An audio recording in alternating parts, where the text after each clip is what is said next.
fait quelque chose lorsque nous nous réunions à cette chorale céleste pour chanter sa majesté. Si lui seul est digne de tout honneur, de tout louange, de toute gloire et de toute adoration. Pour nous battre juste encore.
mais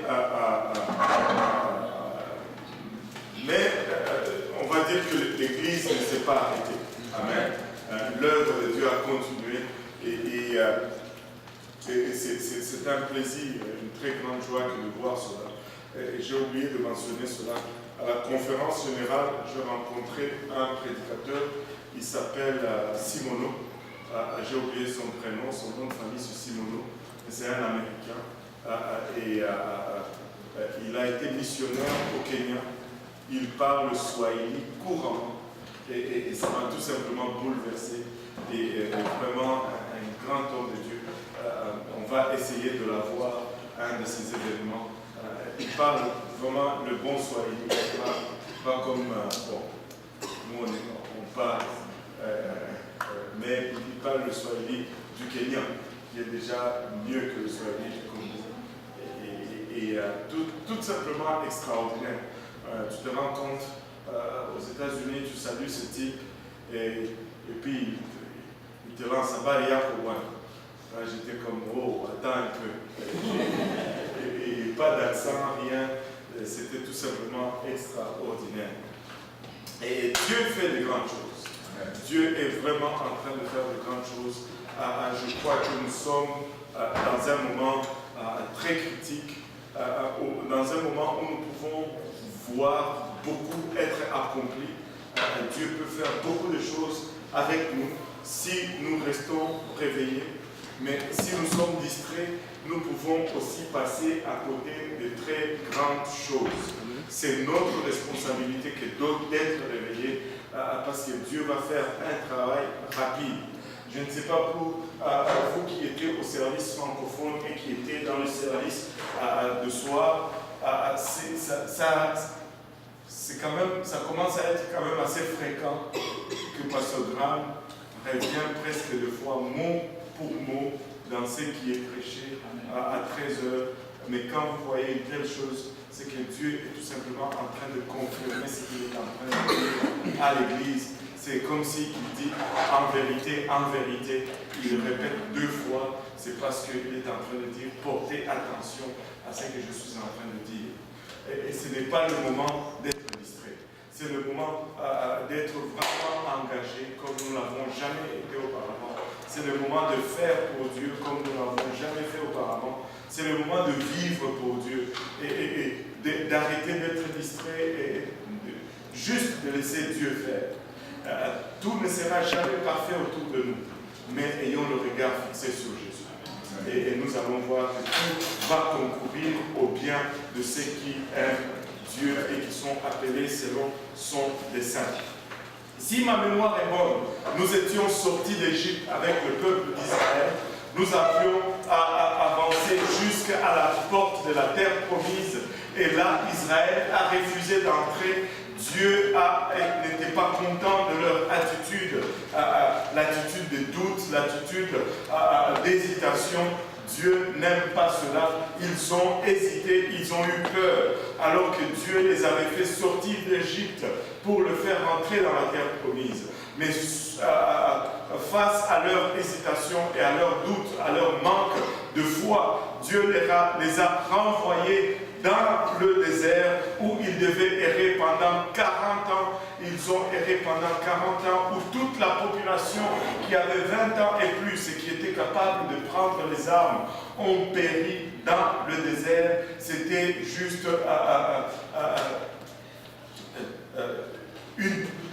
une décimation sans précédent.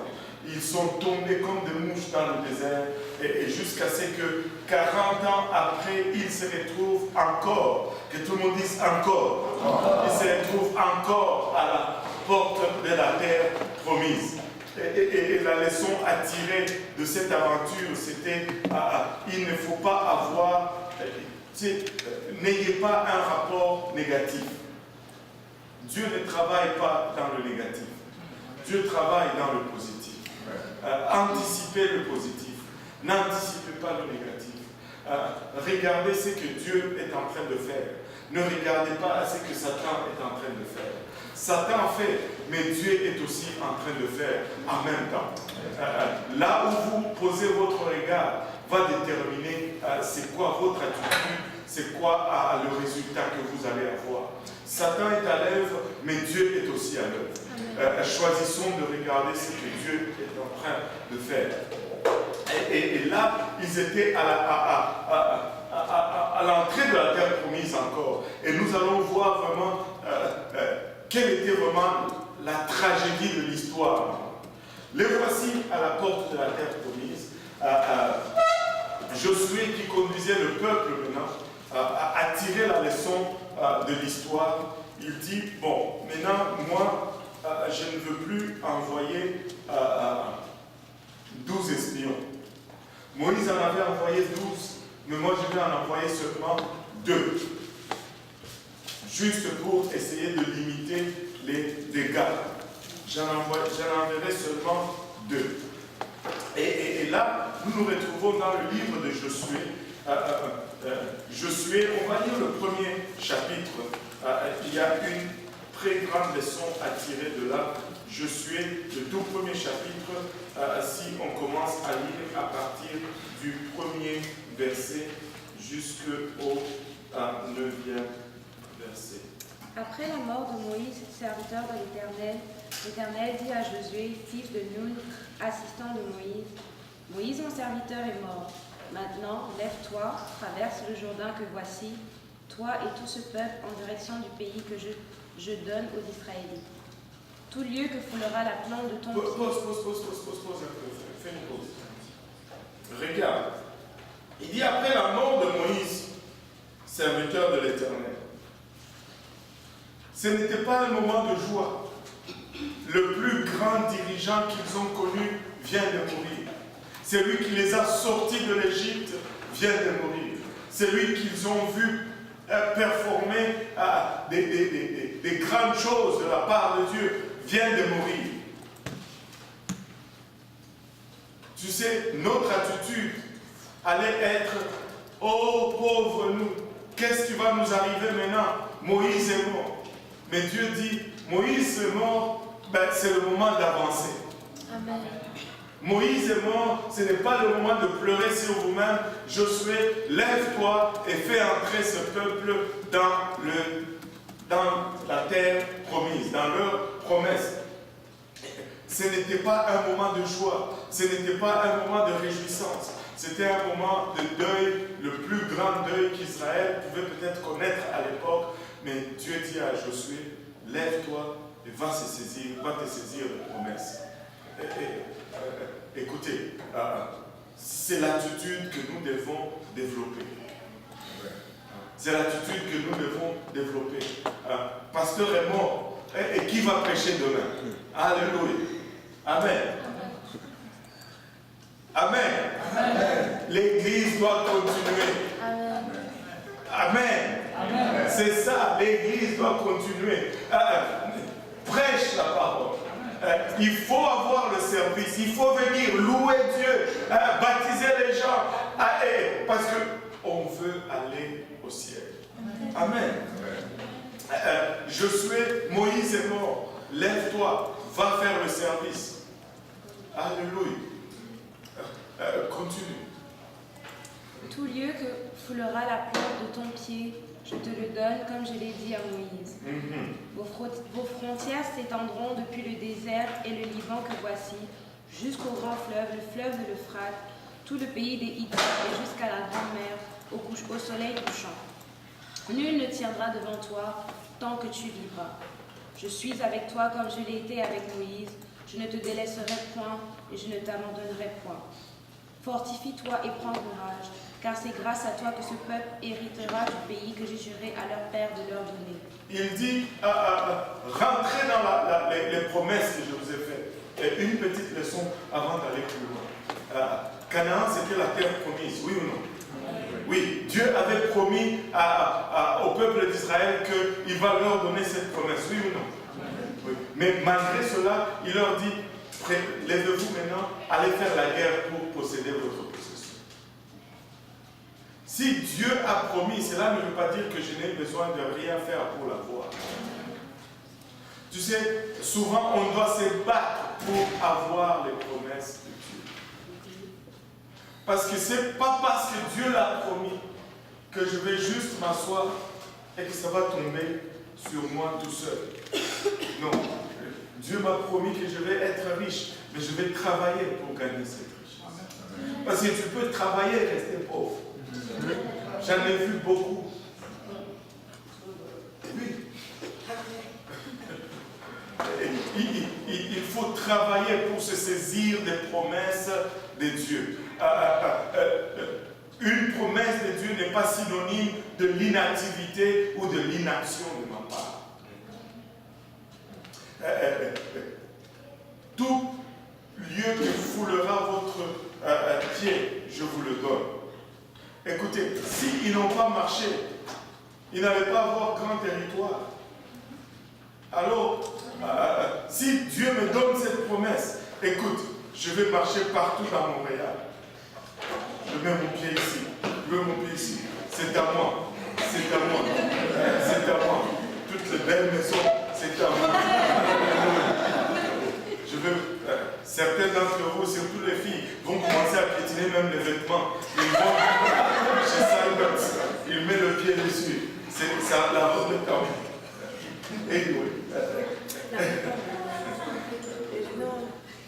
Ça demande l'action pour posséder la promesse de Dieu. Il dit, regardez le verset 6. Il dit, fortifie-toi et prends courage. Tape-toi un peu dans la poitrine. Il dit, fortifie-toi. Fortifie-toi. Ce n'est pas, pasteur, fortifie-moi. Non, fortifie-toi.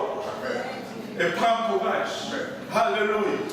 Tu sais, très souvent dans la vie, tu dois juste te regarder dans le miroir et dire, mon gars, on va le faire. On va y arriver. On est capable. Alléluia. Tu te regardes dans le miroir, tu te parles. Oui, c'est Dieu qui t'a mis dans cette position.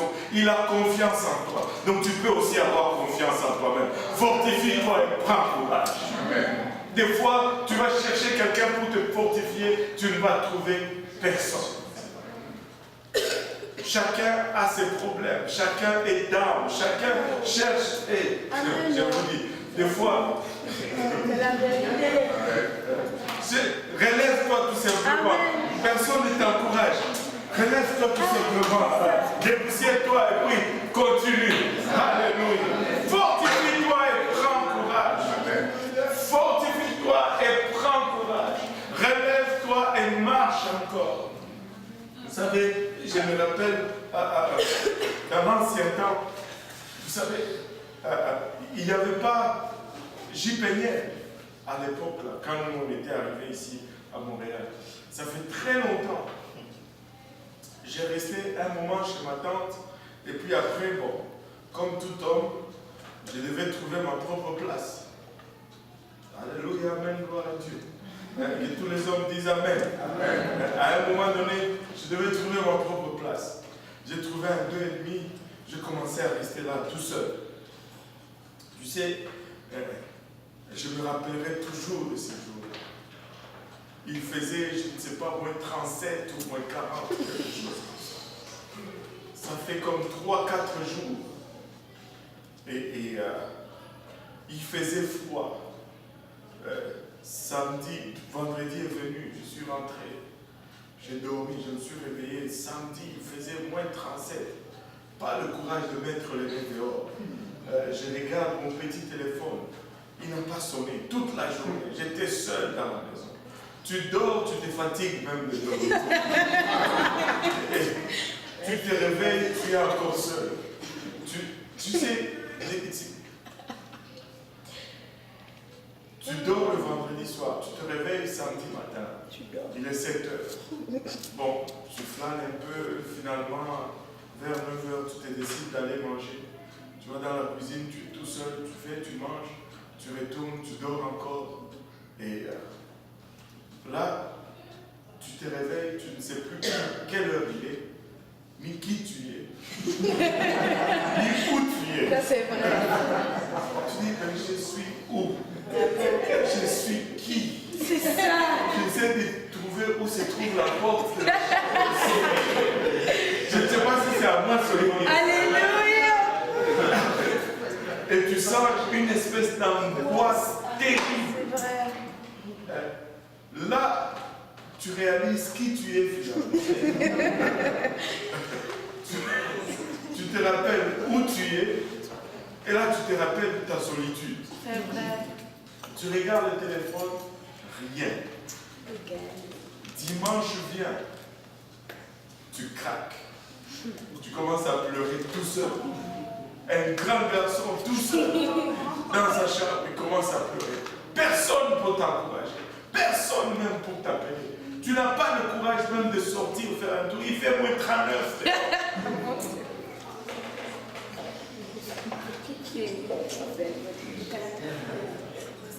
Fortifie-toi et prends courage. Fortifie-toi et prends courage. Moi, je suis passé par.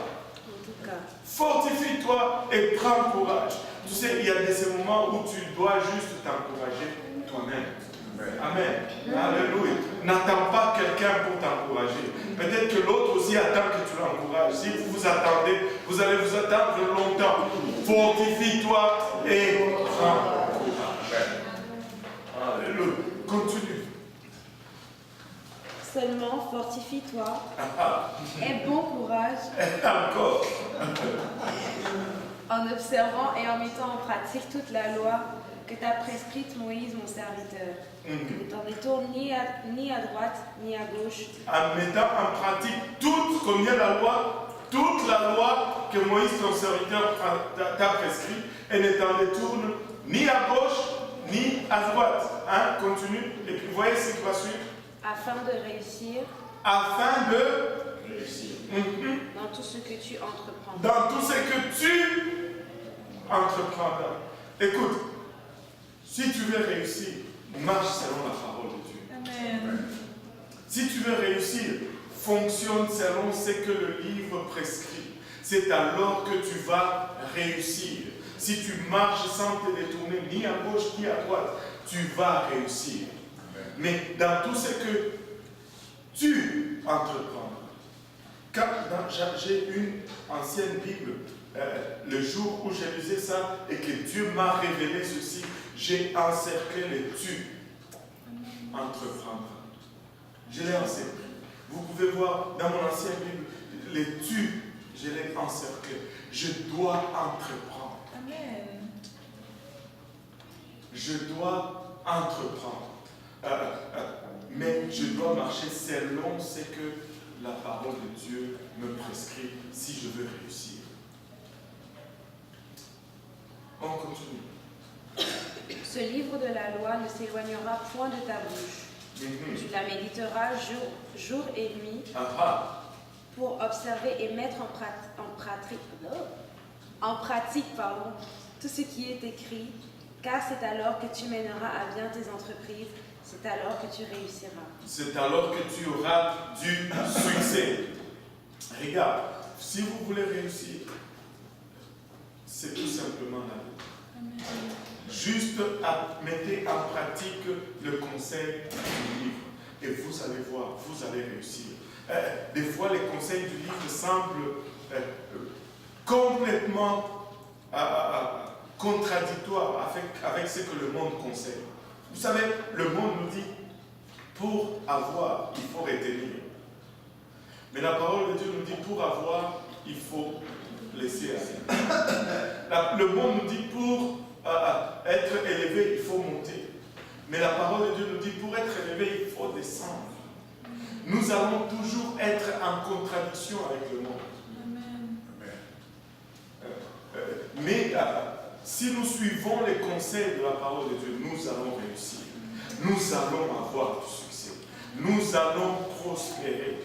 Dieu va nous prospérer. Amen. Alléluia. C'est alors que tu auras du succès et c'est alors que tu réussiras. Est-ce qu'on continue? Oui. Ne t'ai-je pas donné cet ordre? Ne t'ai-je pas donné cet ordre? Regardez, il insiste là-dessus. Ne t'ai-je pas donné cet ordre? Fortifie-toi. Fortifie-toi. Et prends courage. Et prends courage. Fortifie-toi et prends courage. Fortifie-toi et prends courage. Fortifie-toi et prends courage. Tu sais, si tu attends toujours que quelqu'un t'encourage? Qui va encourager la personne qui va t'encourager? Je ne suis pas en train de dire n'encourage plus personne, mais je suis en train de dire n'attends pas nécessairement qu'on t'encourage. Sois encouragé toi-même.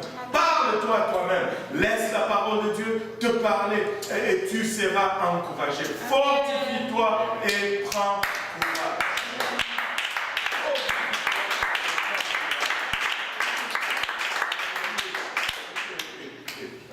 On continue.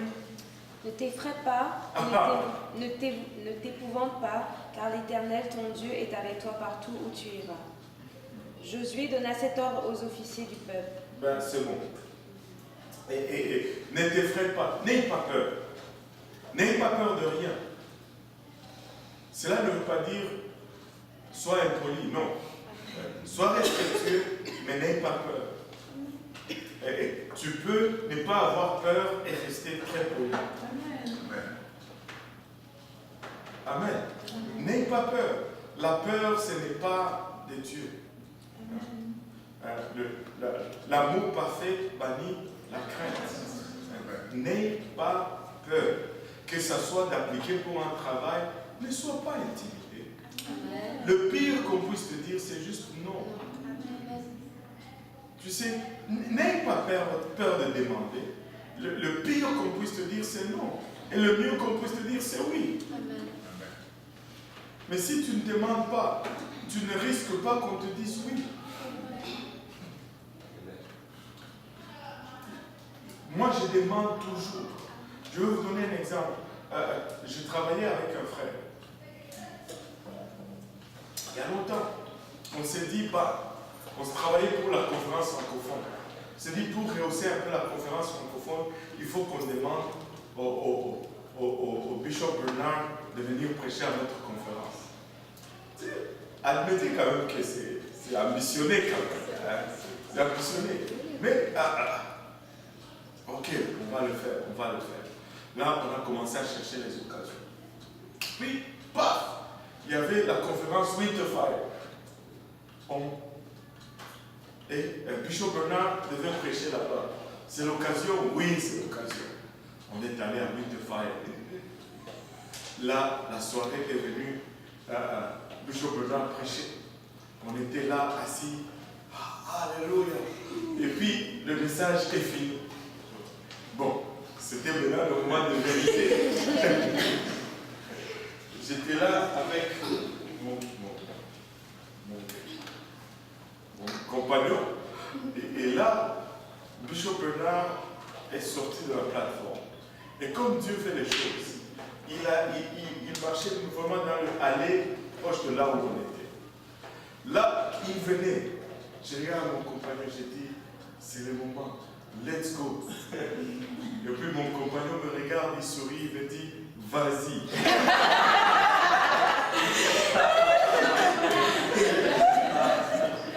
Tu sais, le moment là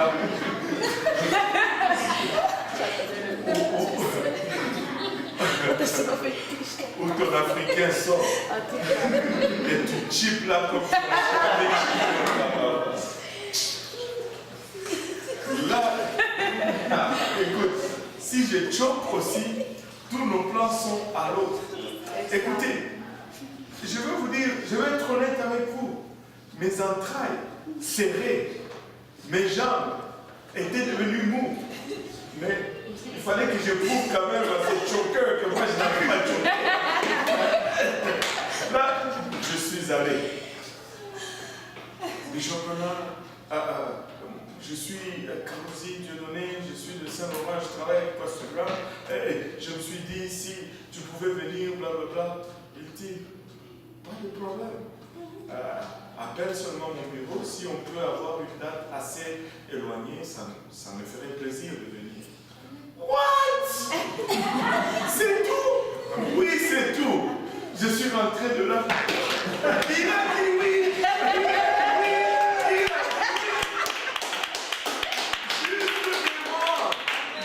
Juste demande. Maintenant, laissez-moi juste éclaircir une chose et je pense que ça va vous aider pour le reste de votre vie. Écoute, le sentiment de la peur, C'est normal. Tu es humain. Tu vas faire face à des choses qui vont générer ce sentiment. Mais le courage, ce n'est pas l'absence de la peur. Le courage, c'est la victoire sur la peur. Le courage, c'est de ne pas laisser la peur dicter la décision que tu dois prendre. Que tu ressentes cela, c'est normal. Mais que tu laisses cela dicter ta décision, ça, c'est pas bon. Ça, c'est pas bon. Tu dois prendre la décision selon les résultats que tu veux avoir. Et c'est ça le courage. Alléluia. Le courage, ce n'est pas l'absence de la peur. Tous ceux qui font des choses qui semblent ce n'est pas qu'ils n'ont pas peur. Sinon, ils ne sont pas humains. Quelque part au fond, ils ont peur. Mais ils arrivent à aller au-delà de leur peur. Amen. Tu ne peux pas éliminer ce sentiment. Sinon, tu n'es pas humain. Si tu me mets même au-dessus du toit ici, tu me dis de regarder en bas je vais me poser quelques questions. Mais si j'arrive à vaincre la peur, je peux faire le saut. Amen. Et c'est vraiment cela. Fortifie-toi et prends courage. N'aie pas peur, entreprends. Amen. Amen. Alors, Josué avait maintenant cette tâche d'amener ce peuple dans la terre promise. Et il arrive là-bas. Et il se dit, je me rappelle qu'on avait envoyé 12 espions, mais 10 ont fait un mauvais rapport. La Bible appelle cela un rapport démoniaque, si tu le regardes vraiment en anglais. Et niveau report, c'est un rapport, un mauvais rapport, un rapport empreint de doute, est un rapport qui est appelé démoniaque. Je suis dit, je vais envoyer seulement 2 espions cette fois-ci. Et là, on se retrouve dans le 2e chapitre du livre de Josué, qui est un chapitre très, très, très instructif pour nous aujourd'hui. Josué 2, verset 1. Josué, fils de Nun, envoya secrètement de Chittim 2 espions en disant « Allez voir le pays et Jéricho. » Ils partirent et entrèrent dans la maison d'une prostituée dont le nom était Rahab, et ils y couchèrent. On dit au roi de Jéricho « Voici que des Israélites sont arrivés ici cette nuit pour explorer le pays. » Alors le roi de Jéricho envoya dire à Rahab « Fais sortir les hommes venus chez toi, ceux qui sont entrés dans ta maison, car c'est pour explorer tout le pays qu'ils sont venus. » Mais la femme emmena les 2 hommes, les cacha et dit « Oui, ces hommes sont venus chez moi, mais je ne savais pas d'où ils étaient. Au moment où l'on allait fermer la porte au crépuscule, ces hommes sont sortis sans que je sache où ils allaient. Hâtez-vous de les poursuivre et vous les rattraperez. » En fait, elle les avait fait monter sur le toit et les avait dissimulés dans les tiges de lin arrangées pour elles sur le toit. Ces gens les poursuivirent sur la route du Jourdain jusqu'au gué et l'on ferma la porte après la sortie des poursuivants. Waouh, regardez un peu ceci. Ces espions entrent dans la première ville, la ville de Jéricho, qui était une ville fortifiée, une ville avec des murailles et tout. Ils entrent pour maintenant regarder, explorer la ville, voir les points faibles.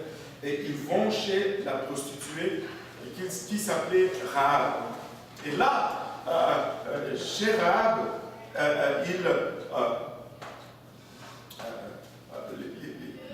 les soldats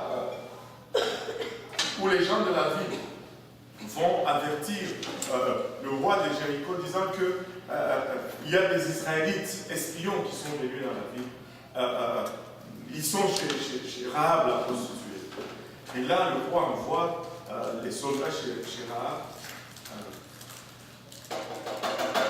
Rahab, où sont les gens qui sont entrés chez toi? Ce sont des espions. Sûrement Rahab qui sort. Hé, moi je savais même que c'était des Israélites. Moi je suis une simple prostituée, je ne sais même pas. Ils sont sortis. Suivez-le. Ils sont partis vers les montagnes. Et là, elle les a cachés sur le toit. Et les gens sortent et on ferme les portes de la ville parce qu'au soir, on fermait toujours les portes de la ville. À l'époque, les murs étaient la première défense pour une ville. Et les murs étaient, les villes étaient murées parce qu'il n'y avait pas d'avion, il n'y avait pas toutes sortes d'armes qu'on avait aujourd'hui. Donc, une ville fortifiée avec les murs était une ville sécuritaire et la seule entrée, c'était les portes qui étaient contrôlées et c'était plus facile de contrôler la ville comme ça. Et quand ces gens sortent, on ferme les portes, personne n'entre, c'est la nuit, tout le monde dort.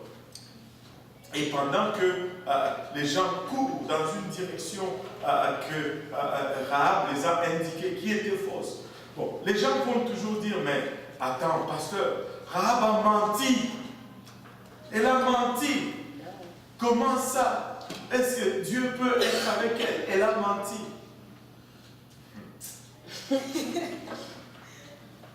C'était une prostituée, pour commencer. Toi-même là qui as déjà reçu le Saint-Esprit. En tout cas. Tu n'as pas encore menti depuis que tu as reçu le Saint-Esprit. Laissons là, ça jusque-là. Tu sais, on est toujours dur avec les autres. Alors qu'avec nous-mêmes, laissons ça là. Et là, les gens partent, elles reviennent. Voyons la suite. Verset 8. Avant de coucher les esprits, avant que les espions se couchassent. Merci. Elle monta auprès d'eux sur le toit. Elle dit à ces hommes, l'Éternel, je le reconnais, vous a donné ce pays, car la terreur que vous aspirez s'est abattue sur nous, et tous les habitants de ce pays défaillent devant vous. Car nous avons appris que l'Éternel a mis à sec devant vous les eaux de la mer lors de votre sortie d'Égypte, et comment vous avez traité les deux rois amoréens qui régnaient en Transjordanie, Sihon et Og, que vous avez voués par interdit. Nous l'avons appris, le cœur nous a manqué et chacun a perdu le souffle devant vous, car l'Éternel, votre Dieu, est Dieu dans les cieux là-haut et sur terre ici-bas. Waouh! Je ne sais pas si vous le réalisez, mais ça c'est vraiment extraordinaire. Mais ça nous amène à réaliser ou à noter une triste réalité. Rahab était une prostituée. Amen. Mais elle dit aux Israélites, aux deux espions, elle dit ceci. Et ça dépeint vraiment le vrai portrait des enfants de Dieu aujourd'hui. Et il n'y a pas plus plaignard que les chrétiens. On se plaint beaucoup et de tout. Parce que très souvent, on est tout le temps en train de regarder ce qu'on n'a pas, au lieu de regarder ce qu'on a déjà. Si on passait plus de temps à regarder ce qu'on a, notre attitude serait tellement différente. Tellement différente. Et Dieu va toujours travailler avec ce que tu as et non avec ce que tu n'as pas. Amen. Dieu va toujours te demander qu'est-ce que tu as. Anyway, ça c'est une autre leçon. Revenons ici.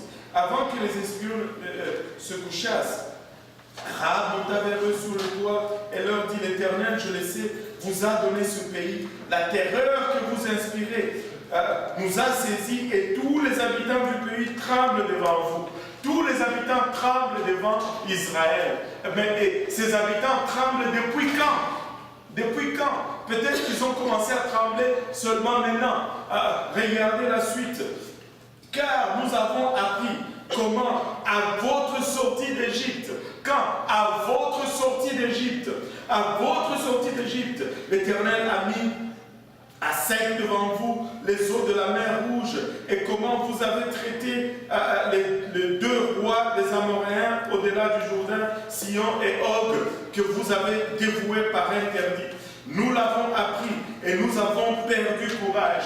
Alors que Israël avait quitté l'Égypte, les Cananéens savaient déjà que Dieu leur avait promis la terre dans laquelle ils habitaient. Ils savaient que leur destination était là où ils étaient. Déjà, ils commençaient à trembler. Déjà, ils avaient peur. La Bible nous dit que déjà, ils avaient perdu courage.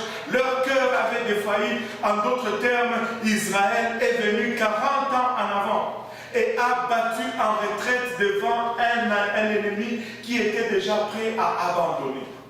Il fallait qu'il fasse seulement boum, et tout le peuple de Jéricho allait rendre les armes.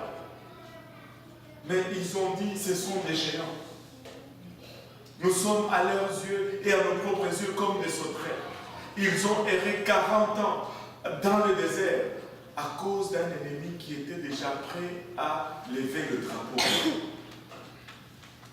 Très souvent, c'est ça, nous, le chrétien. Une feuille tombe, nous avons peur. Des branches bougent, nous avons peur. Une assiette qui tombe tout seul dans la cuisine, nous avons peur. Nous avons tellement peur des démons, c'est pas possible. Vous savez, laissez-moi vous dire ceci. Je le dis souvent. Si les démons allaient te tuer, tu serais déjà mort il y a longtemps. Longtemps.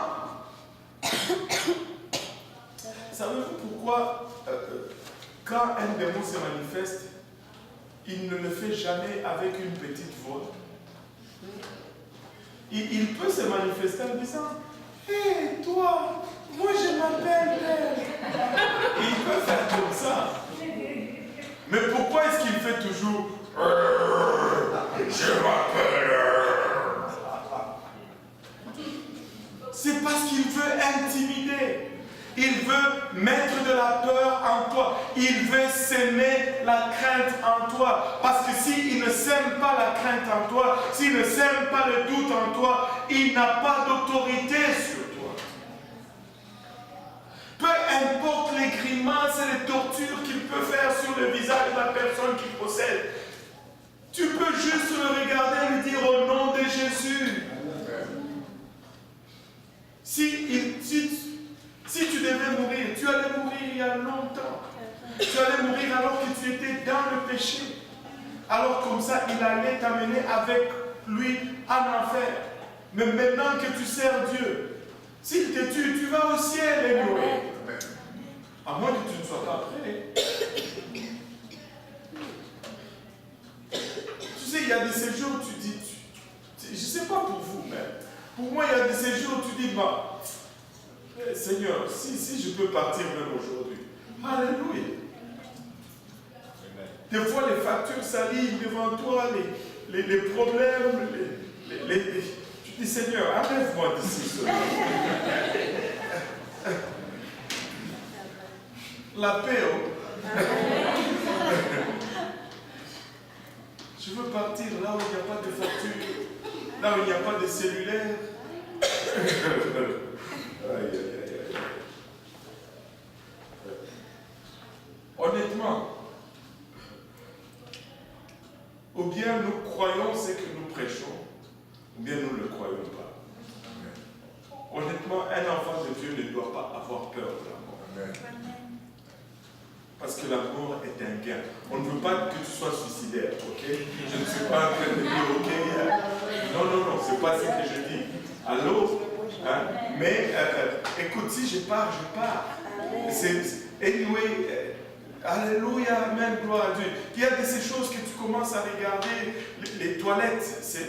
Il y a maintenant aux portes de certaines toilettes, moitié jupe, moitié pantalon, des choses, des gens qui se marient avec leurs animaux. Qui veut voir cela?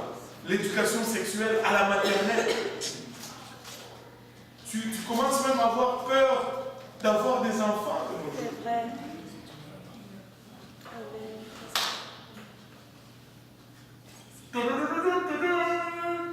Que la trompette sonne et qu'on part. Alléluia, amen, gloire à Dieu, délivrance. Vous n'êtes pas convaincus. Amen. Il y a certains qui disent, non Seigneur, attends. Au mariage, au fiancé, oh Seigneur. Je suis au bout de mes études, j'ai tellement peiné, Seigneur.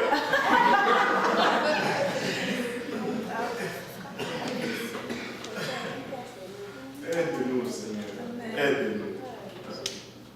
Mais je vous dis, il n'y a rien de tel que le son de la trompette. Amen.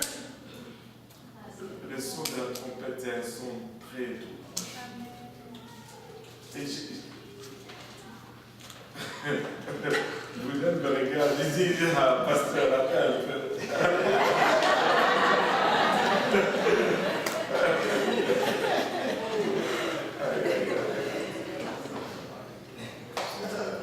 Vous savez, mon pasteur dit toujours,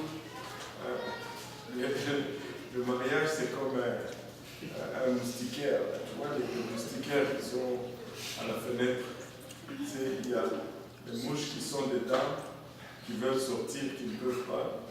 Les mouches qui sont dehors, qui veulent entrer, qui ne peuvent pas. Ceux qui sont dedans veulent sortir. Ceux qui sont dehors veulent entrer. Oh Seigneur, aide-nous, papa. Bon, retournons à l'étude, sinon on va avoir des problèmes. Alléluia.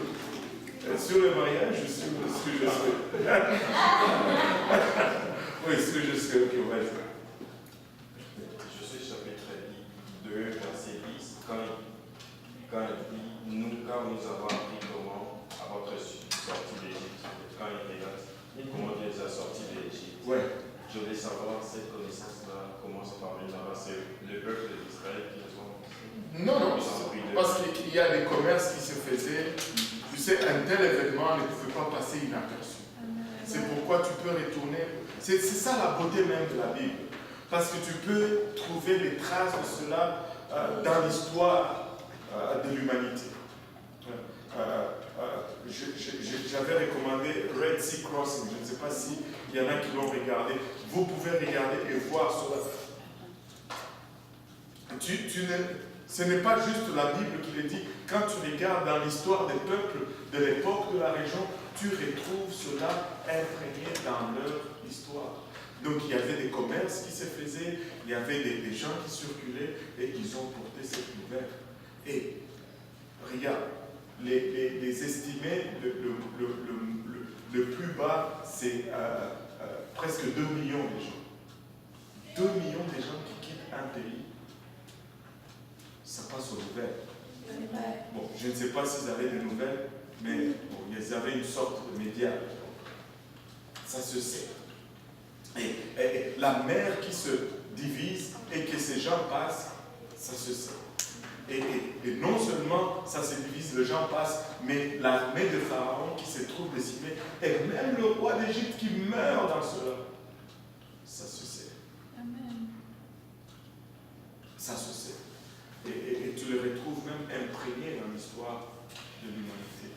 Donc, juste le premier moyen qui va vraiment faire circuler la nouvelle, c'est le commerce. Il y avait toujours des caravanes de commerce, de vente d'esclaves. Comment Joseph s'était retrouvé en Égypte, c'était par une caravane de commerce. Et voilà, c'est un peu ça. Donc, il savait, après 40 ans, la nouvelle. Et là, regardez ceci. Il dit, nous l'avons appris et nous avons perdu courage, verset 11. Et tous nos esprits sont abattus à votre aspect. Eux, ils regardaient ces gens, ils se disaient, vous êtes comme, nous sommes comme des sauterelles à vos yeux. Mais eux, en même temps, regardaient les Israélites. Il dit, nous voyons votre aspect, nous avons perdu courage et nous sommes complètement abattus. Écoute, enfant de Dieu, ne te regarde pas, tu sais, il faut arrêter de se regarder comme des sauterelles. Un prédicateur avait dit un jour, les sauterelles ne mangent pas de raisin. Si tu te regardes comme une sauterelle, tu ne vas pas entrer dans la terre promise.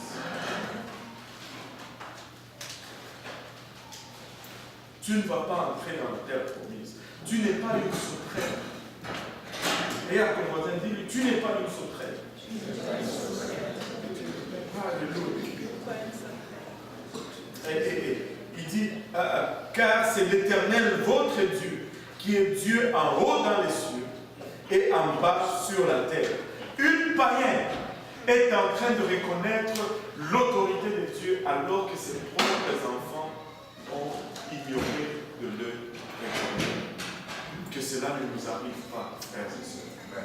Que cela ne nous arrive pas. Une païenne a cru plus dans les promesses de Dieu à son peuple, que ce peuple eux-mêmes croyaient dans les promesses de ce Dieu. Si seulement nous pouvons réaliser qui nous sommes, si seulement nous pouvons réaliser ce que nous portons.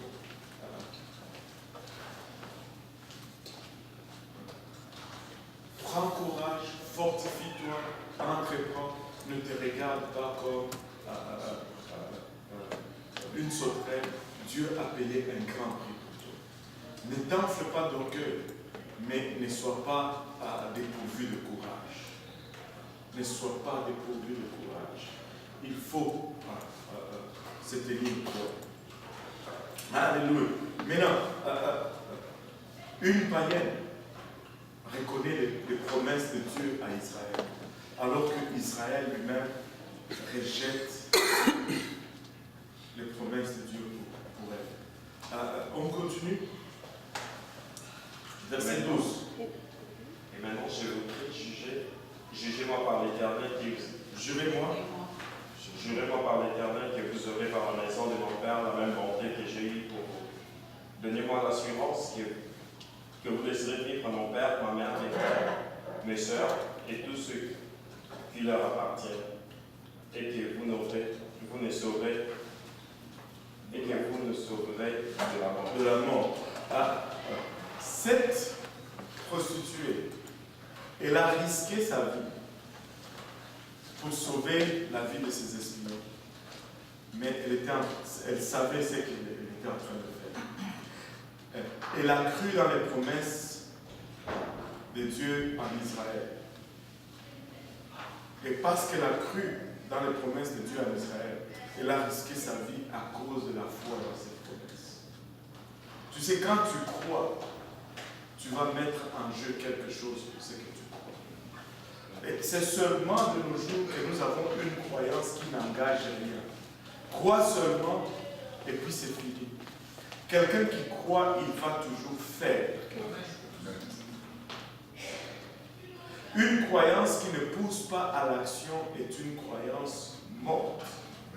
Et Jacques nous dit, montre-moi ta foi sans les œuvres, je te montrerai ma foi par mes œuvres. J'étais une fois, j'ai retourné du Congo, je pense que c'était en 2011.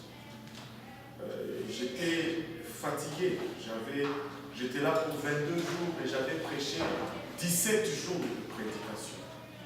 Et le plus court que j'avais prêché, le plus court de service, je pense que c'était 2h30 ou 3h. Le dernier service, vous n'allez peut-être pas me croire, mais c'était quasiment 8 heures d'enseignement et de questions-réponses. Je vous dis, à la fin, j'avais... Tu sais, tu arrives à une place où tu goûtes t'asseoir. Tu goûtes t'asseoir. Tu as le goût de t'asseoir. Je ne sais pas comment vous l'expliquer. Mais on est parti de Amsterdam à Montréal. Et là, je voulais juste dormir. Là, il y avait cette dame, cette jeune dame à côté de moi, peut-être 25 ans, 28 ans. Comment vous allez? Ça va bien? Moi, c'est Dieudonné, vous, je ne me rappelle plus. Vous venez de quel pays? Moi, je suis congolais. Vous? Moi, je suis du Togo. Et enchanté. Vous voyagez pour le plaisir? Qu'est-ce que vous faites dans la vie? Oh, bon. Je suis prédicateur. Vous êtes de quelle confession? Oh non. Bon. Je suis pentecôtiste. Et c'était parti. D'abord, ça. Donc vous croyez aussi que tout le monde doit parler en langue? Oui, je le crois. Et vous, les œuvres, et tout ça. Et au final, ce qu'elle me dit, votre doctrine est fausse parce que vous enseignez que pour être sauvé, il faut faire. Jésus a déjà tout fait à la croix. Moi, je n'ai besoin de rien faire pour aller au ciel. Bon voyage.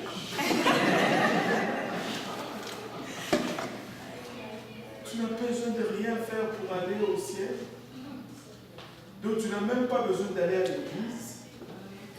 Je ne sais pas. Mais en tout cas, moi, quand je lis ma Bible, j'ai lu que nous avons été sauvés par la grâce pour faire de bonnes œuvres que Dieu a préparées d'avance pour nous. Le salut est gratuit, mais pour avoir la gratuité du salut, il faut faire au moins quelque chose. J'ai tout essayé, je n'ai pas réussi.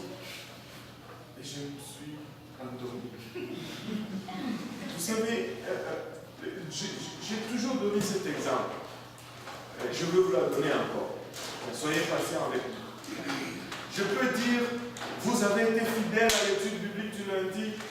Lundi prochain, buffet. Alléluia. Quel buffet?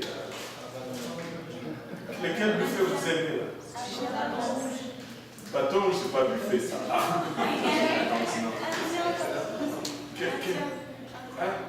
Casa Kofu. Ouais. Quel buffet? Buffet indien? Ah. Ok. Bon, buffet des continents. Là, on va voir tous les continents. Amen. Alléluia. Je vais dire, buffet gratuit, tout le monde. C'est moi, c'est juste un exemple. Hein. Je ne vais pas le dire prochain. Ah. On va clarifier ça tout de suite. C'est juste un exemple. Buffet gratuit pour tout le monde. Lundi prochain, on se retrouve à 17h, buffet des continents. C'est le pasteur qui paye. Tu sais, c'est juste un exemple. Tu sais, si tu ne sors pas de chez toi et que tu ne te rendes pas à ce buffet, tu ne vas pas manger, même si c'est gratuit. Il faut que tu fasses quelque chose. Il faut que tu arrives au moins à ce buffet. Au moins. Même si tu n'as rien payé, tu ne vas pas en profiter. Tu sais, tu peux même entrer dans le buffet. Si tu t'assois seulement sur la chaise, bien que tu n'as pas payé, tu ne vas pas jouir de la gratuité du buffet.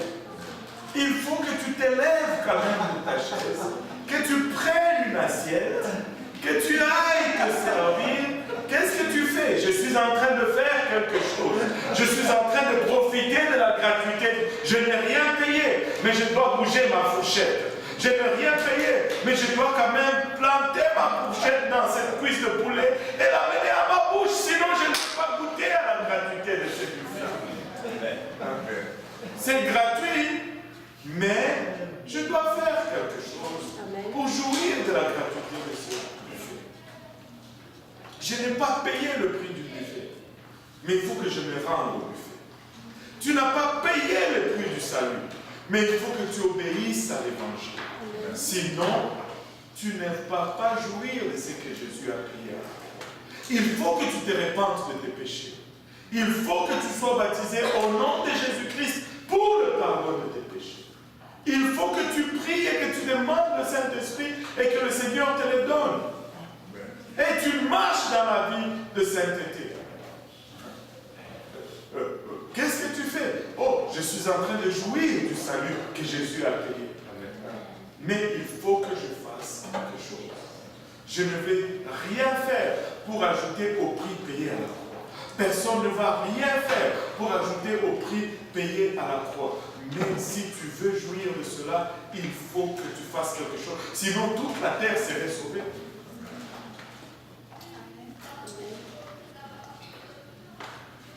Oh, il dit, crois seulement, tu seras sauvé. Non, c'est pas vrai ça. Ça, c'est un mensonge qui vient droit de l'enfer. Le diable lui-même, il croit, mais il n'est pas sauvé. La Bible nous dit dans le livre déjà que le diable croit qu'il y a un seul Dieu. Et il fait bien. Il croit, mais il n'est pas sauvé. Alléluia. Je dois obéir à l'évangile. Je dois obéir à l'évangile. Et l'évangile, c'est la mort, l'ensevelissement et la résurrection de Jésus-Christ. 1 Corinthiens 15. 1 Corinthiens 15. 1 à 4. Rapidement. Je vous rappelle, frère, l'évangile que je vous ai annoncé, Je vous rappelle, frère, l'évangile que je vous ai annoncé, que vous avez reçu, que vous avez reçu, dans lequel vous avez persévéré. dans lequel vous avez... Oh non. Il faut annoncer l'évangile et il faut le recevoir. Non seulement il faut le recevoir, il faut persévérer dans l'évangile. Par lequel vous êtes sauvés. Par lequel vous êtes sauvés. Vous êtes sauvés par l'évangile que vous avez cru, dans lequel vous persévérez. Et puis, si vous le retenez tel que je vous l'ai annoncé, si vous le retenez tel que je vous l'ai annoncé, en d'autres termes, je ne peux pas me retourner et changer quelque chose à l'évangile. Fini, je perds tout. On ne change pas l'évangile. On reçoit l'évangile, on y croit, on persévère, mais on ne change pas l'évangile. Et puis, autrement, vous auriez cru en vain. Autrement, vous auriez cru en vain. Le monde dit, crois seulement, tu seras sauvé. Paul dit, tu peux croire en vain. Croire seulement, ce n'est pas assez. Croire, c'est juste le début. Mais la croyance va toujours produire l'action. Et là, il va nous décrire l'évangile. Voyez comment Paul va décrire l'évangile. Verset 3, je vous ai enseigné avant tout, comme je l'avais aussi reçu. Comme je l'avais aussi reçu, je n'ai rien changé. Que Christ est mort pour nos péchés. Christ est mort pour nos péchés. Selon les Écritures. Il a été enseveli. Il a été enseveli. Et qu'il est ressuscité le troisième jour. Et qu'il est ressuscité le troisième jour. Selon les Écritures. C'est ça l'évangile. Christ est mort, Christ a été enseveli, Christ est ressuscité. Maintenant, pasteur, comment j'obéis à l'évangile? Acte 2, 37.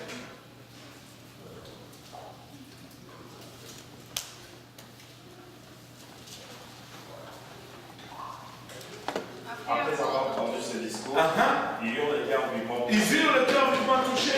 Et ils dirent à Pierre et aux autres apôtres, Hommes frères, que ferons-nous? Pierre leur dit, regardez, ces gens-là, ils savaient aussi qu'il fallait faire quelque chose. Ils n'ont pas dit, que croirions-nous? Ils ont dit, que ferons-nous? Et puis, Pierre leur dit, repentez-vous, et que chacun de vous soit baptisé au nom de Jésus-Christ pour le pardon de vos péchés et vous recevrez le toi tu es trop vite. Que chacun de vous soit baptisé au nom de Jésus-Christ pour le pardon de vos péchés. 2. Et vous recevrez le don du Saint-Esprit. 3. Jésus est mort. 1. Jésus est enseveli. 2. Jésus est ressuscité. 3. Repentez-vous. 1. Faites-vous baptiser au nom de Jésus-Christ. 2. Recevez le Saint-Esprit. 3. Coïncidence? Non. Obéissance à l'évangile? Oui. Notre repentance nous identifie à la mort de Jésus-Christ. Nous obéissons à la mort de Jésus-Christ par notre repentance. La repentance est notre mort en nous-mêmes, la mort de notre volonté. Nous reconnaissons d'abord que nous sommes pécheurs. La repentance vient du grec métanao, qui veut dire un demi-tour, volte-face, un virage à 180 degrés. Je marchais selon la chair quand je ne connaissais pas Jésus, quand je n'avais pas l'Esprit de Dieu. Et j'étais charnel, je marchais selon la chair. Je volais, j'ai tué. Enfin, je n'ai pas tué.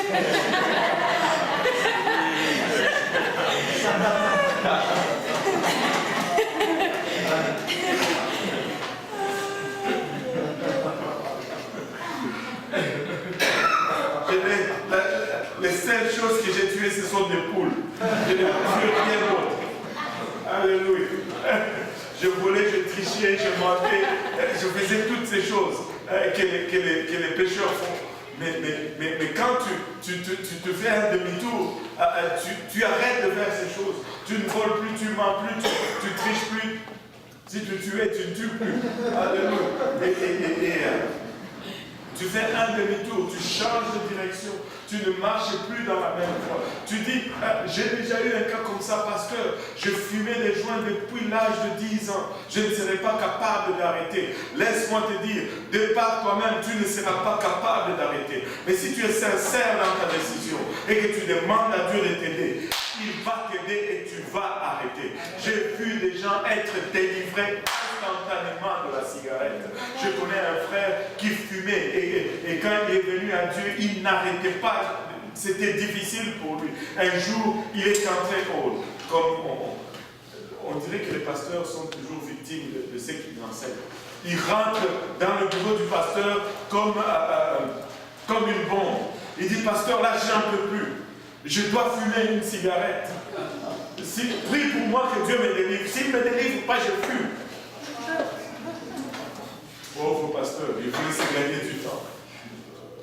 Il dit, ok, 1 heure. Il dit, 1 heure? Il dit, oui, 1 heure. 1 heure, ok. Il prend sa montre, paf, chrono, 1 heure. Il attendait. Pauvre pasteur, il devait être en train de prier comme il n'a jamais prié auparavant. Dieu fait quelque chose.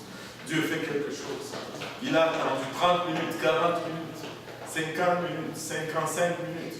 Et il a sorti son paquet, il a mis son cigarette entre les 2 doigts, il avait son briquet dans la main. 57 minutes. Il attendait 1 heure. Et 59 minutes. 59 minutes, 55 secondes.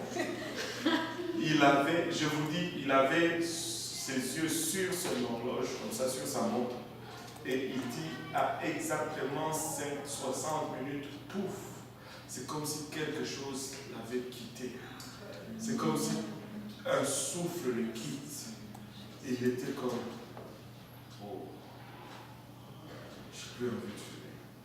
Et il n'a plus jamais fumé une cigarette, ça fait 12 ans.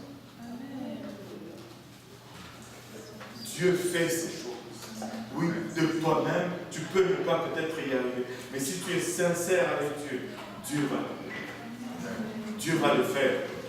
Juste, sois honnête avec Dieu. Et ce que j'aime avec ce frère, ce n'est pas un de ceux-là qui va toujours... Tu sais, il y a de ces gens qui... Ah, ça va bien, oh, ça va bien, oh... Ils veulent toujours montrer qu'ils sont hyper spirituels, tout va bien toujours. Non, lui, quand ça n'allait pas, il te disait, en tout cas, là, ça ne va pas. Ça fait 1 semaine et demie que je n'ai pas prié, je commence à me retenir, à sortir des mots que je n'ai pas prononcés, ça fait longtemps, j'ai besoin d'aide. Il va te le dire. Et vous allez prier ensemble. Et Dieu faisait toujours honnête. Ça, c'est une des choses. Tu dois être honnête avec toi-même. N'essaye pas de mentir, Dieu. Tu dois être honnête avec toi-même. Et où est-ce que j'en étais encore? Où est-ce que j'en étais? Acte de 38. Acte de 38. Voilà. Le baptême d'eau au nom de Jésus-Christ. La repentance, c'est notre mort. Le baptême d'eau, c'est notre ensevelissement. Romains 6, 4, je pense Romains 6, 3 ou 4 nous dit, nous sommes ensevelis avec lui par le baptême. Nous sommes ensevelis en sa mort. Notre baptême, c'est notre ensevelissement. C'est pourquoi nous avons beaucoup d'eau en haut là. Nous avons une piscine. Nous ensevelissons les gens. Nous ne les aspergeons pas. Le mot baptême vient du grec baptizo, qui veut dire tremper ou immerger. Tu dois plonger complètement la personne dans l'eau et la sortir. C'est un ensevelissement. Le baptême du Saint-Esprit, c'est notre résurrection. Au fait, quand tu adores Dieu, Dieu te redonne son esprit. C'est comme si tu reviens à la vie une seconde d'abord. Au fait, c'est tellement une résurrection que la Bible l'appelle une deuxième naissance. Né de nouveau. Né de nouveau. Et le baptême d'eau, je vais juste éclaircir là-dessus.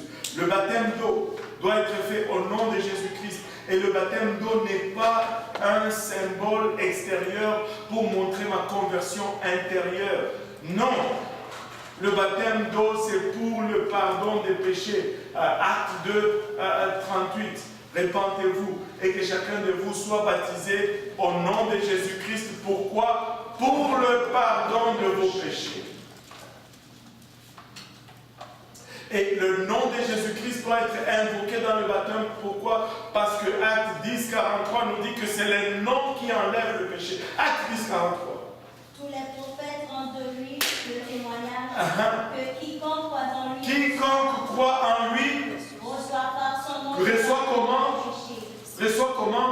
Par son nom le pardon des péchés. Soyez baptisés au nom de Jésus-Christ pour le pardon de vos péchés. C'est le nom qui nous donne le pardon, c'est le nom qui doit être invoqué dans le baptême pour que nous puissions recevoir le pardon. N'est-ce pas extraordinaire? Wow.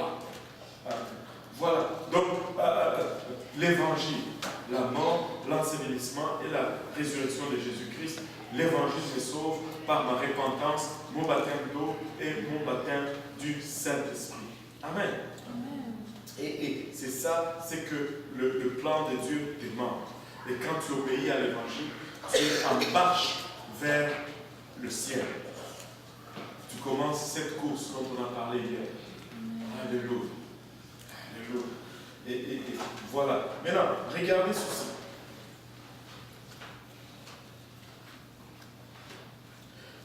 Rahab dit aux espions, donnez-moi de l'assurance que vous allez épargner le mien, que vous allez nous sauver de la mort. Qu'est-ce que lui ont répondu ces gens? Rahab a vu une opportunité, elle a vu la promesse de Dieu pour ces gens et elle a risqué sa vie parce qu'elle a cru dans la promesse. Amen. Maintenant, c'est quoi la réponse de ces espions?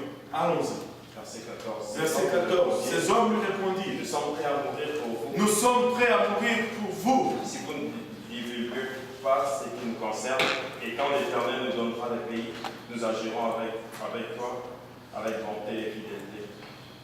Elle les fit descendre dans une cave par la fenêtre, car la maison qu'elle habitait était sur la muraille de la ville. Wow. Elle leur dit, allez du côté de la montagne, de peur que ceux qui vous poursuivent ne vous rencontrent. Cachez-vous là pendant 3 jours. Pendant combien de jours? 3 jours. 3 jours. Jusqu'à ce qu'ils soient de retour. Après cela, vous suivrez votre chemin. Voilà. Regardez ceci. On va faire un peu une mise en situation. On va dire, Jéricho est ici, avec la maison de Rahab au mur. Et les montagnes sont là-bas. Le Jourdain est là et Israël de l'autre côté du Jourdain. Après avoir négocié avec eux, il lui dit, nous allons épargner vos vies si vous ne divulguez pas le secret qui nous concerne.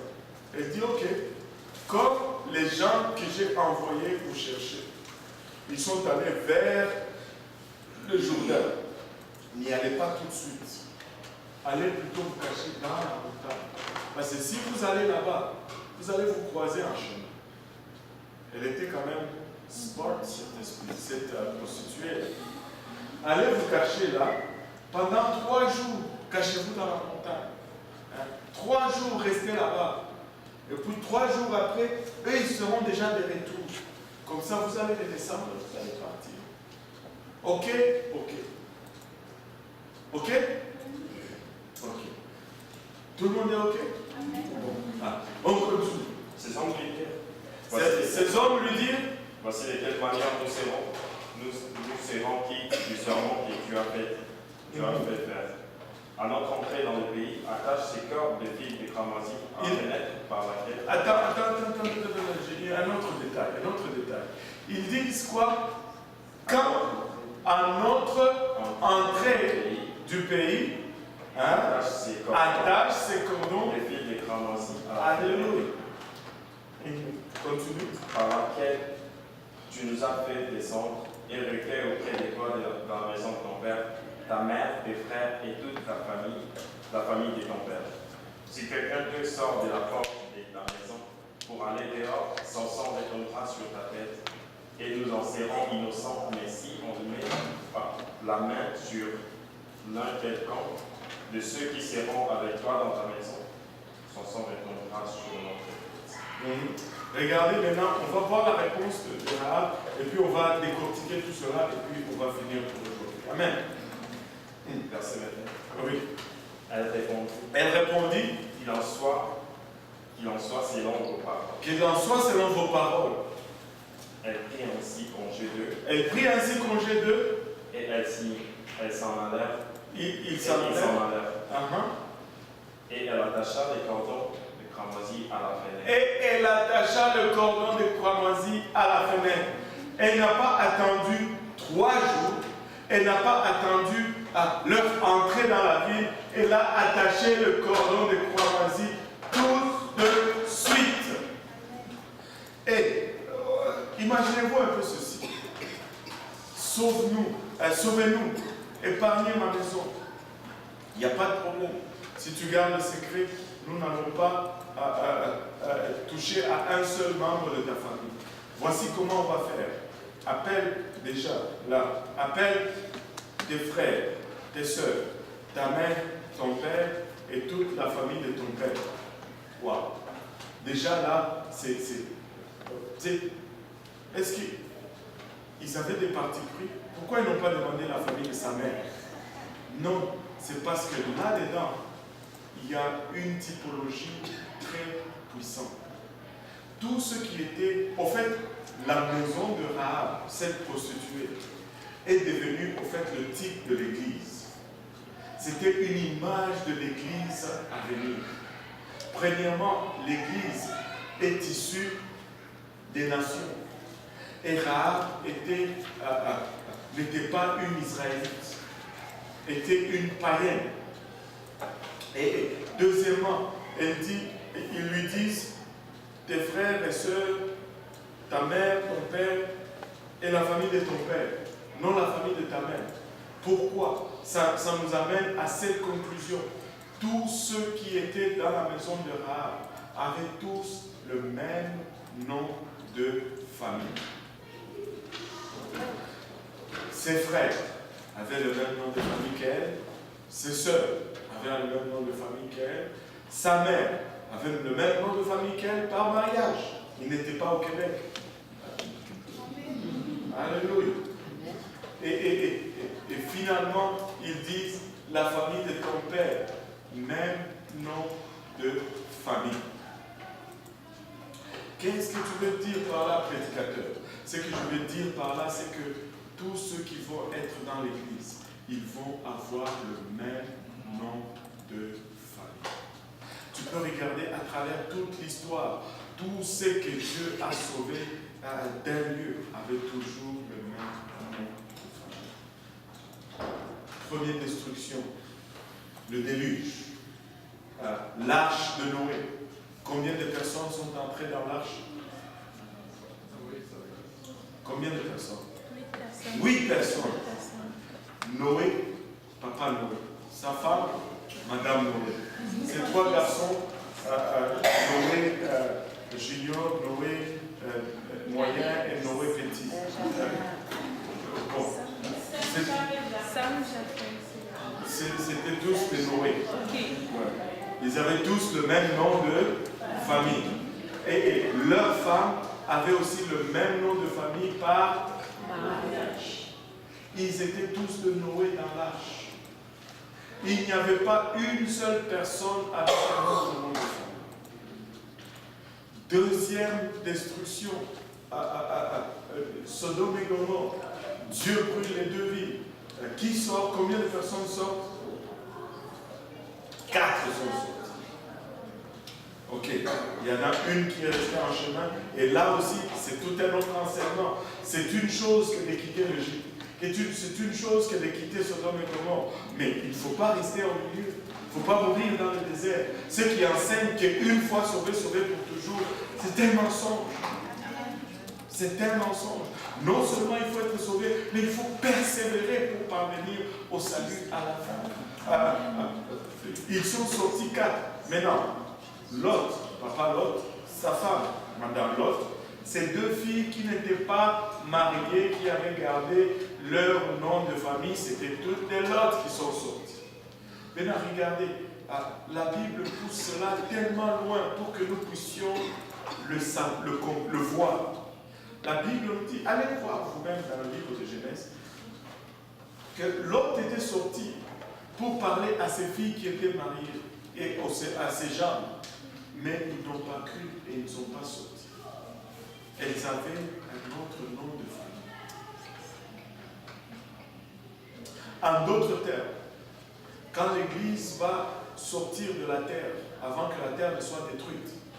Tous ceux qui vont sortir vont avoir le même nom de famille qui sera Jésus. C'est pourquoi quand tu es baptisé au nom de Jésus, la Bible nous dit, nous recevons un esprit d'adoption par lequel nous crions Abba Père. Quelqu'un qui est adopté porte le nom de la famille d'adoption. Dieu m'appelle, Dieu donné Kaosi, Jésus. Parce que le 22 novembre 1998, on m'a trempé dans l'eau, ici en haut, au nom de Jésus-Christ pour le pardon de nos péchés. Quand on te baptise au nom de Jésus-Christ, tu portes le nom de famille de Jésus. C'est pourquoi nous insistons encore et encore et encore et encore et encore sur le nom. Tu dois porter le nom. Tu dois porter le nom. Regarde dans ta Bible, personne n'a été baptisé autrement que par le nom. Il n'y a pas une seule personne dans la Bible qui est baptisée au nom du Père et du Fils et du Saint-Esprit. Si tu trouves une seule personne baptisée au nom du Père et du Fils et du Saint-Esprit, je te donne $1000. Non, tiens, je te donne $10 000 pour chaque personne. Tout le monde dans la Bible est baptisé au nom de Jésus-Christ. Ou au nom de Jésus. Au nom du Seigneur Jésus. Mais c'est le nom de Jésus qu'on prononce. Je ne sais pas pourquoi on revient encore là-dessus. Je pensais qu'on avait fini, mais on est revenu 2 fois là-dessus. En vérité, je vous l'ai dit, si quelqu'un va être baptisé, il va être baptisé au nom de Jésus-Christ. Alléluia. Gloire au nom de Jésus. Maintenant, ils lui disent, tu mettras ces cordons de cramoisi. Cramoisi, c'est tout simplement un mot compliqué pour dire rouge. Amen. Cette histoire d'échanger les noms de couleurs, ça n'a pas commencé aujourd'hui. Fuchsia. Je n'ai jamais. C'est quoi la couleur fuchsia? C'est du rouge pétant.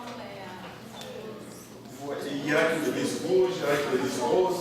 Je suis perdu. Pourquoi on ne peut pas juste dire rose? On va dire fuchsia. Magenta, cyan. Il dit 3 bleus. Aïe, aïe, aïe. Bourgogne. C'est quoi Bourgogne? C'est du rouge. C'est rouge, si c'est rouge, c'est rouge. On peut compliquer la vie avec ces choses.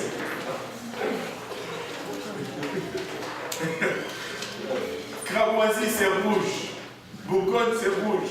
Et rouge, c'est rouge. Aïe, aïe, aïe, aïe. Ça, c'est comme ceux qui travaillent c'est comme ceux qui travaillent chez Starbucks. Ces gens-là, ils sont compliqués.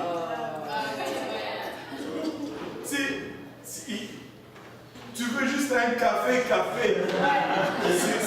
C'est des frappuccinos, c'est des clapuccinos, c'est des frappuccinos, c'est des mocha, c'est grandé. Quand je veux un grandé, il te donne un petit. Je grandé.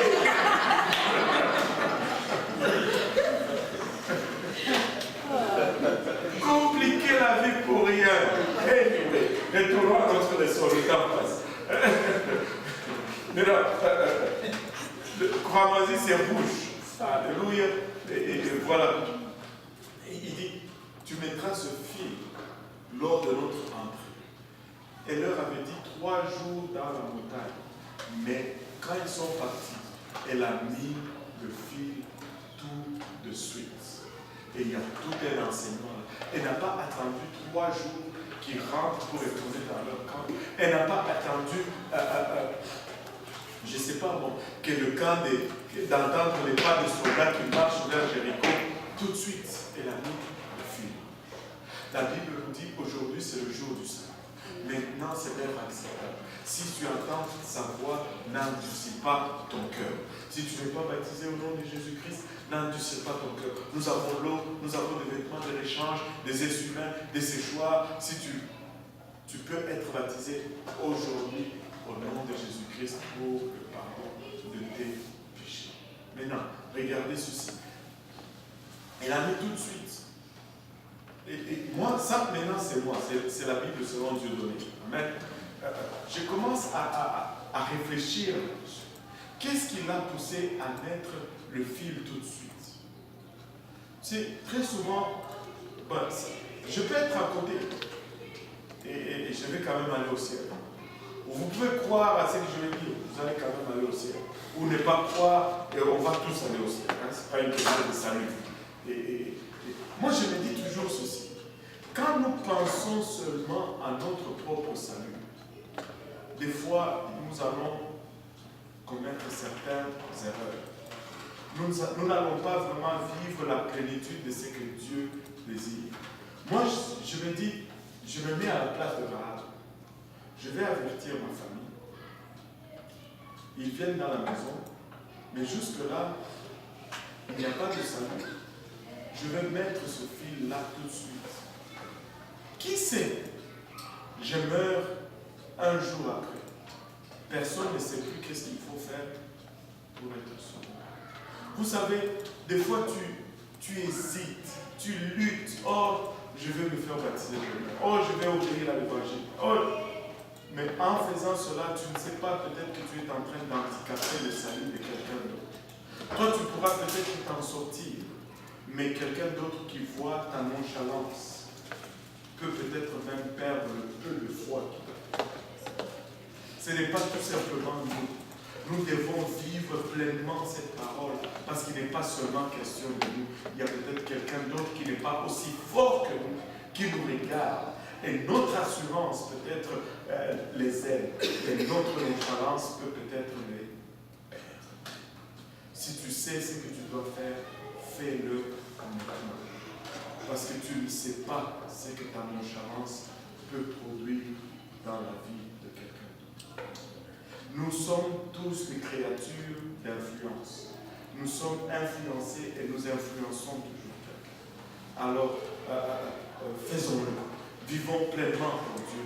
Vivons avec joie pour Dieu. Faisons ce que nous devons faire maintenant et voyons Dieu faire dans notre vie. Et non seulement dans notre vie, mais dans la vie de notre entourage. Amen. Alléluia. On va s'arrêter là aujourd'hui. On va laisser une semaine à Rahab de rassembler sa famille. Et comme ça, on va faire venir les troupes israélites le lundi prochain dans la ville. Amen. Alléluia. Gloire au nom de Jésus. Est-ce qu'il y a des questions par rapport à la leçon? Pas par rapport au mariage, par rapport.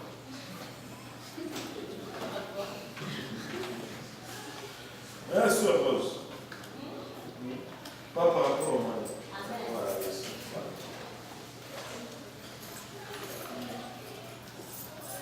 Voilà, pas de questions? Alléluia. Pas de questions? Alléluia. Amen. Gloire à Dieu. On va prier. Et le doyen va nous conduire en prière. Après, il y a une collation. Amen. Toujours. Alléluia. Alléluia. Merci Seigneur pour le pasteur Yannick qui s'assure toujours de la collation. Amen. Doyen. Prions Dieu. Seigneur, nous te bénissons, nous te rendons grâce, Papa, pour tout ce que tu fais pour nous au quotidien. Merci, Papa, pour la parole. Merci, Papa, pour ce que ça fait en nous, éternel Dieu puissant. Nous te bénissons, nous te rendons grâce encore une fois, Seigneur. J'ai mis les mains, Papa, qui fait ce repas, Seigneur. Nous qui allons prendre, éternel Dieu, pour que le repas, ce repas, Seigneur. Bénis chacun de nous, Seigneur, que ce repas trouve une place de joie dans notre cœur, Seigneur. Nous fortifie, Seigneur, pour la route, Seigneur. Éternel Dieu puissant, veille sur nous, Papa, pour le retour, Seigneur, que chacun de nous, Seigneur, soit imprégné dans ton sang et que toute la gloire te revienne. Que tout le peuple de Dieu dise au nom de Jésus. Au nom de Jésus. Tout le monde pour le Seigneur.